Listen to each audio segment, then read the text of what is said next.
প্রায় 60 বছর আগে প্রথম উল্লম্বভাবে উড্ডয়ন ও অবতরণ সক্ষম জাইরোকপ্টার আবার নতুন করে ফিরিয়ে আনা হচ্ছে। আধুনিক হেলিকপ্টারের তুলনায় এটি সস্তা এবং পরিবেশ বান্ধব সমাধান দিতে পারে বলে দাবি করছে নির্মাতা প্রতিষ্ঠান।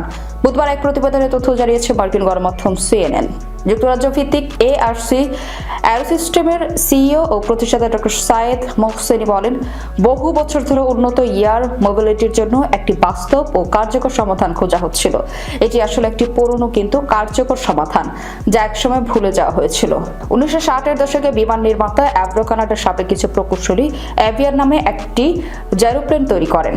1920-এর দশকে প্রথম আত্মপ্রকাশ করা জাইরোপ্লেন বা অটো জাইরো হলো এমন এক ধরনের উড়োজাহাজ যেখানে উপরের রটর লিফট তৈরি করে এবং পেছনের প্রপেলার সামনে এগিয়ে নেন। তবে হেলিকপ্টার মতো রটর ইঞ্জিন চালিত নয়, বরং সামনে এগোনোর সময় বাতাসের প্রবাহে রটর ঘুরে ফলে ইঞ্জিন বিকল হলো বাতাসের সহায়তায় ঘূর্ণায়মান রটরের কারণে ধীরে ধীরে নিচে নেমে চলে আসতে পারে।